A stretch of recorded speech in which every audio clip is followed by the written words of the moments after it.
बौर cream colour का है, हल्का वाइट, और उस पर आम हरे कलर का, पक जाएगा आम तो पीले कलर का। अर्थात वही आम पकने पर पीला हो जाता है, वही हरा है।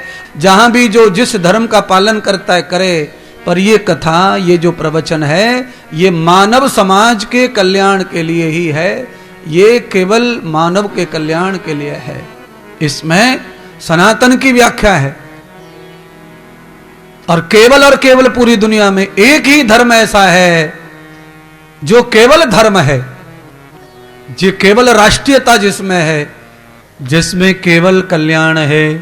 सर्वे भवन्तु सुखिनः, सर्वे सन्तु निरामया, सर्वे भद्राणि पश्यन्तु, मा कश्चित् दुःख भाग् भवेत्।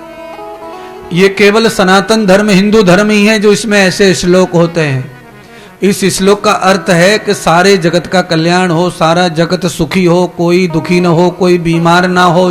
पूरे जगत में, पूरे विश्व में, ये सारे विश्व की शुद्ध कामना करने वाला जगत एक ही है, और वो है हिंदू धर्म, सनातन धर्म। तो हिंदू धर्म जो है भले ही बना है सनातन में से, पर ये जो धर्म है ये पालन करने वाला धर्म है, जीवन देने वाला धर्म है, संरक्षण करने वाला धर्म है।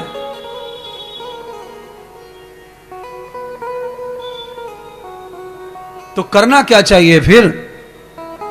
तो एक पंक्ति गुनगुना करके धर्म की पताका को आप लहराइए। संदेश वाहक पंक्ति है, थोड़ा सा ढोलक भी बजेगी और आपको समझ भी आएगा कि धर्म क्या है, किस काम का है।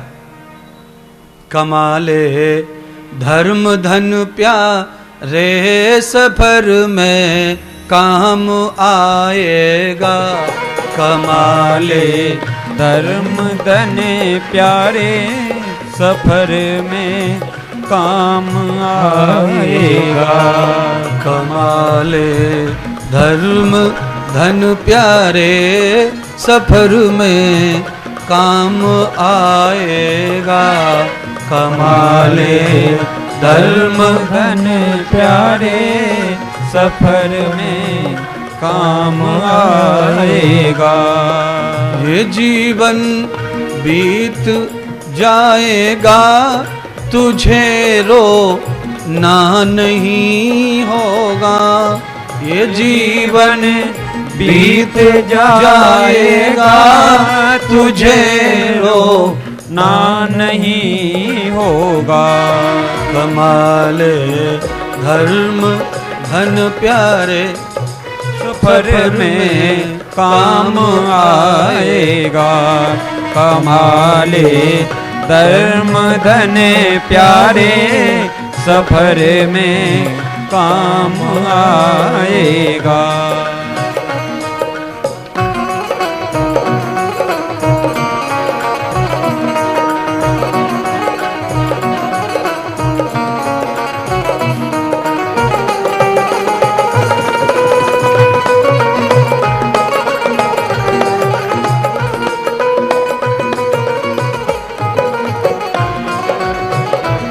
हरि बोल, हरि बोल, हरि बोल, हरि बोल, हरि बोल।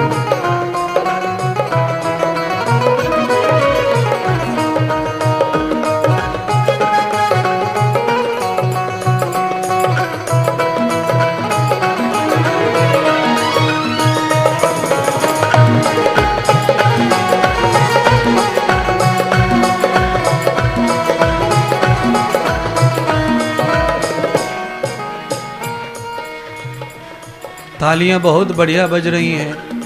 ट्रेनिंग करके आए हो घर पे तालियों के, हैं जी? कथा तो हमारी पहली बार हो रही है, पे सिखाया किसने तुमको?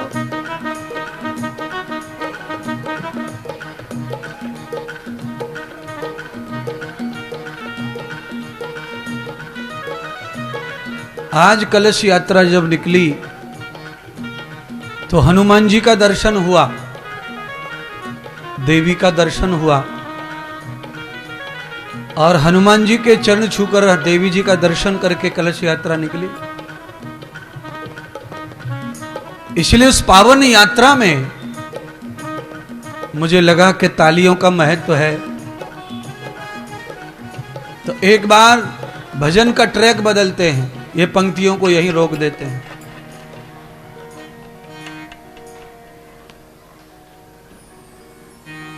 कि जान पर जो खेल गए राम के लिए,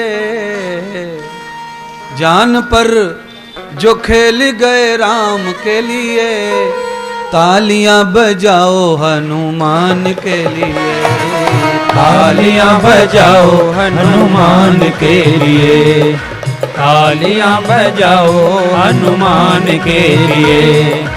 जान पर जो खेल गए राम के लिए, जान पर जो खेल गए राम के लिए, तालियां बजाओ हनुमान के लिए, तालियां बजाओ हनुमान के लिए, तालियां बजाओ हनुमान के लिए, तालियां बजाओ हनुमान के लिए।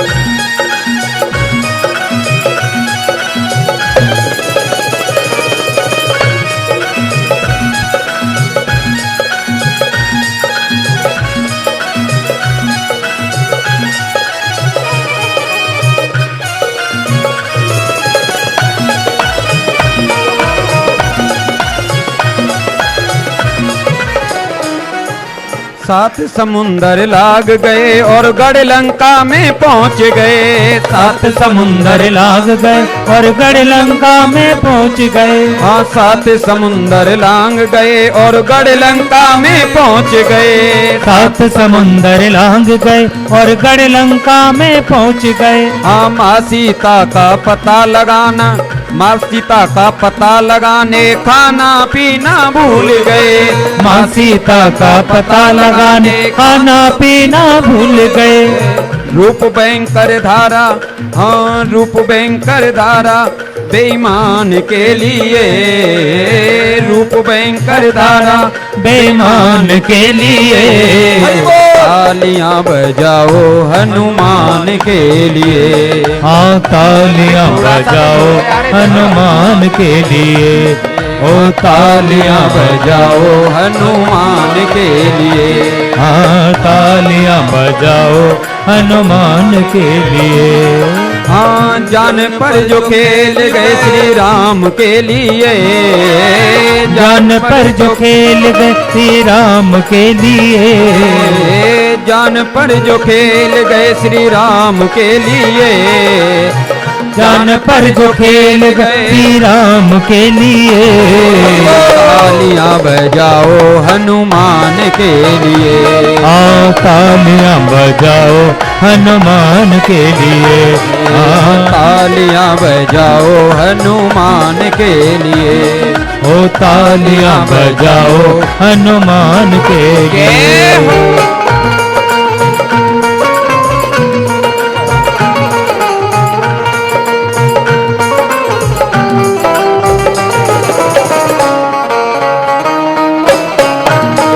हे हरि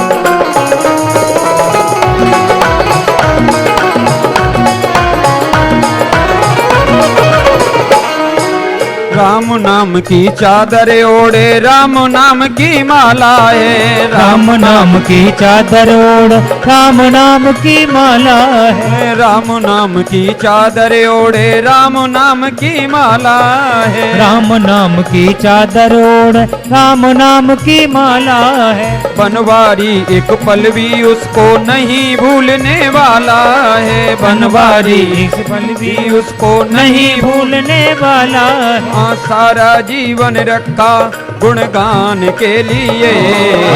सारा जीवन रखा गुणगान के लिए।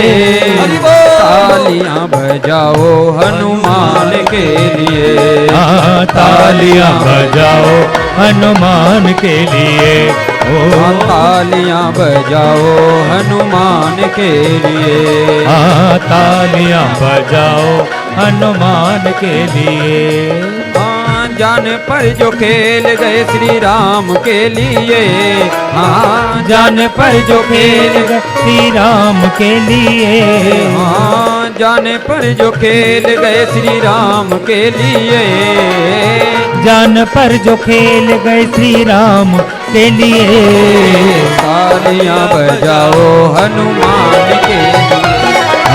तालियां बजाओ हनुमान के लिए। तालियां बजाओ हनुमान के लिए। तालियां बजाओ हनुमान के लिए। तालियां बजाओ हनुमान के लिए। तालियां बजाओ हनुमान के लिए। तालियां बजाओ हनुमान के लिए। तालियां बजाओ हनुमान के लिए।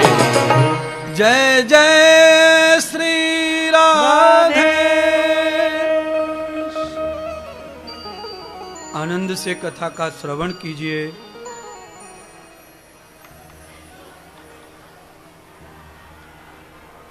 केवल बैठते समय शोरगुल मत करिए।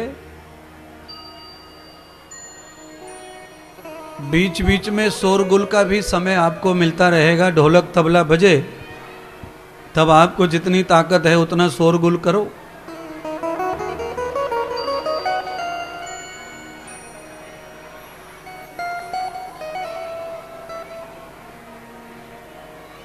क्योंकि परम सौभाग्य की बात भागवत में पहले ही दर्शन कराया इस श्लोक के माध्यम से कि हजारों हजारों जन्मों का पुण्य आज उदय हो गया है। जो कथा श्रवण करने का अवसर आया है क्षेत्र में,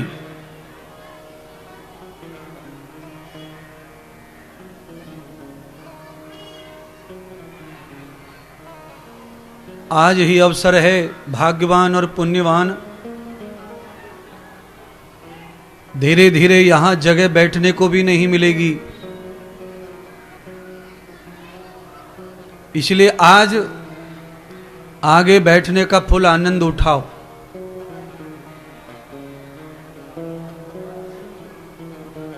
क्या फल प्राप्त होगा भागवत श्रवण करने से, अब उस पर थोड़ी चर्चा करेंगे। श्रीमद् भागवत कथा के अनेक फल हैं। आपके पितरों का कल्याण, आपकी बुराई का सर्वनाश, आपके परिवार का वंश वृद्धि, आपके जीवन में अर्थ से लेकर धर्मार्थ, भक्ति, वैराग्य और विवेक और मोक्ष, ये सारा श्रृंगार आप कर सकते भागवत के माध्यम से। जिन्हें मुक्त चाहिए वो मुक्त भाव से कथा सुनो। जिन्हें अर्थ चाहिए वो अर्थ भाव से कथा सुनो। जिन्हें भक्ति चाहिए वो भक्त भाव से कथा सुनो। और जिन्हें विवेक चाहिए वो वैराग्य भाव से कथा सुनो।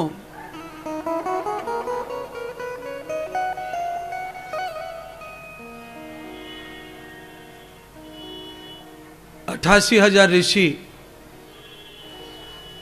भागवत की कथा श्रवण करने श्री क्षेत्र नैमिषारण्य में गए हुए हैं।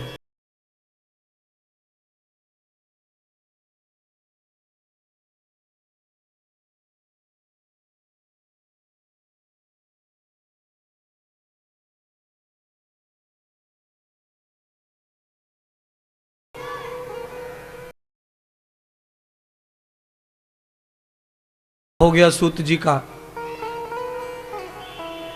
और सच बात है कि धीरे धीरे कोई अच्छा वक्ता आए, पूरे क्षेत्र में उसका हल्ला हो जाता है। भगवान सूत जी तो जंगल में थे, और जंगल में जो भी तपस्या करने भजन करने ऋषि मुनि आए हुए थे, जब उनका चित्त नहीं लग रहा था भजन में, तो वो परेशान हो रहे थे। क्या हुआ कि भजन में चित्त नहीं लगता, मन नहीं लगता?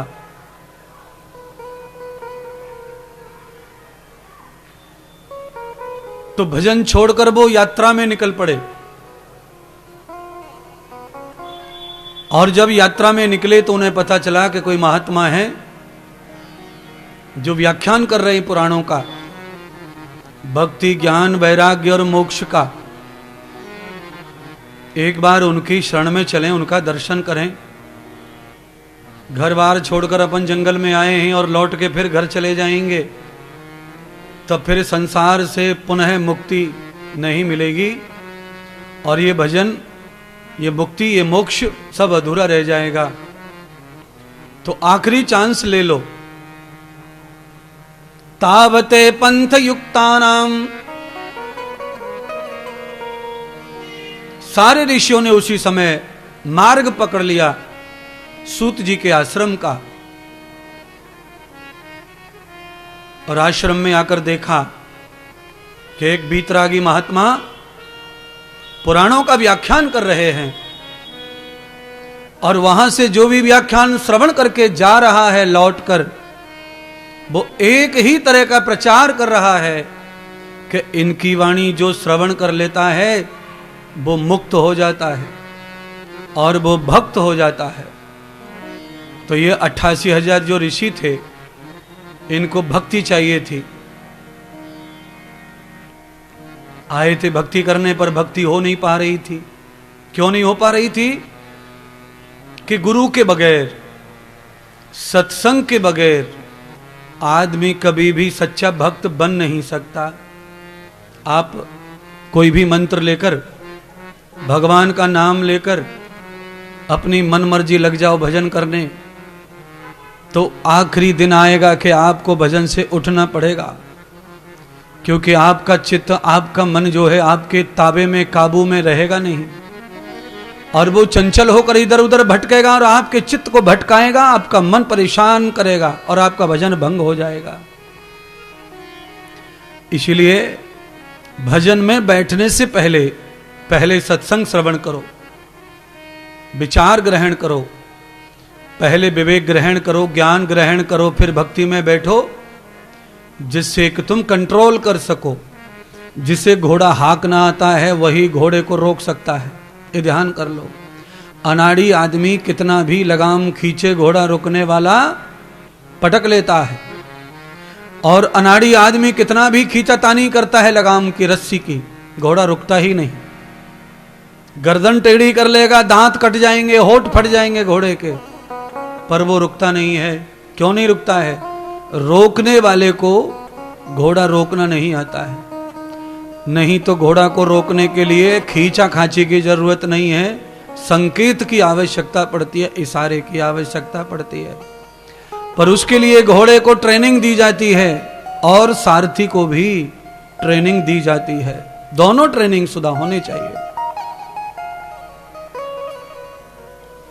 यूं तो बंदूक मैं भी चला दूंगा, अगर कोई मुझे दे दे कि गुरुजी बंदूक चला, फायर कर दो, तो फायर तो कर दूंगा, पर मेरे फायर से कबूतर मरने वाला, कौवा मरने वाला नहीं है। क्यों? मुझे निशाना लगाने का अभ्यास नहीं है। तो जिसको निशाना लगाने का अभ्यास हो जाता है उनका फायर ज्यादा से ज्यादा खाली जाता नहीं है, वो निशाने पर ही लगता है। तो हमारे कई डिपार्टमेंट हैं जिनको ट्रेनिंग दी जाती है। पुलिस का ही डिपार्टमेंट है जिसको फायर की ट्रेनिंग है। रेंज भले ही आप निशाने पर नहीं लगा पा रहे हैं, पर आप निशाने की रेंज में अगर फायर कर रहे हैं तो भी आपको पास कर दिया जाता है कैडर में, ट्रेनिंग में, कि आप इर्द गिर्द ही सही पर इतनी रेंज में आपका निशाना ठीक है तो जाइए, कसम लीजिए, वर्दी पहनिए और काम करिए, सेवा कीजिए। जो सटीक निशाने वाले रहते हैं वो हर फोर्स में विशेष रहते हैं, अलग से उनका कमांड रहता है, अलग से उसका नाम, तनख्वाह, व्यवस्था, और एक तरह का वो स्पोर्ट्स हो जाता है, खेल, निशानेबाजी। तो अलग सरप्राइज है, उनको अलग गिफ्ट है। रेंज में गोली चलाना जो है वो निशाना लगाना है, और निशाने पर ही चूकना नहीं, निशाने पर ही अचूक लगा करके, तो उसको सरप्राइज क्या है, वो तो गिफ्ट ही गिफ्ट, उपहार ही उपहार लेगा, प्रमोशन लेगा, और उसकी ड्यूटी समाप्त हो जाती है। फिर वो उसी चीज का अभ्यास करता है, सोता है, खाता है और आनंद लेता रहता है। तो आदमी जब सटीक हो जाता है तो भगवान भी उसकी जिम्मेदारियां कम कर देते हैं। ये कहना चाहता हूं, आप कोई भी काम सटीक करना शुरू कर दो, आपकी जिम्मेदारियां कम हो जाएंगी।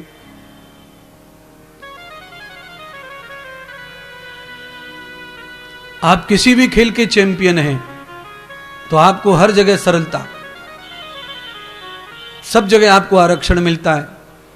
आप नौकरी में लगते हैं, भर्ती जाते हैं, कमीशन में बैठते हैं, सब जगह आरक्षण आपके लिए रियायत है। ऐसे ही जब आप मानव जीवन में आकर के इस कुरुक्षेत्र में कर्म करते हैं, लीला करते हैं, यहाँ खेल खेलते हैं, और इस दिव्य महाभारत के खेल में अगर आप धर्म का युद्ध जीत जाते हैं तो आपका स्थान भी आरक्षित हो जाता है भगवान के चरणों में, आपका नाम भी आरक्षित हो जाता है, धर्म के लिए चिन्ह बन जाते हैं। पांचों पांडव और चारों भाई, इनका इतिहास कभी डूबने वाला नहीं है। भाइयों का नाम जब जब दुनिया में लिया जाएगा तो ये दो ही परिवार हैं महाराज, एक हस्तिनापुर और एक अयोध्या। हस्तिनापुर में पांडव और अयोध्या में राम जी का चारों भ्राता, ये दोनों ही परिवार को गिना जाता है भाइयों के प्रेम के लिए, भाई के बलिदान के लिए, भाइयों के त्याग के लिए, भाइयों के समर्पण के लिए। जब से लेकर आज तक ऐसे परिवार दूसरे हुए नहीं, इसीलिए उनका इतिहास नहीं बना है। प्यार तो आज भी है भाई भाई में,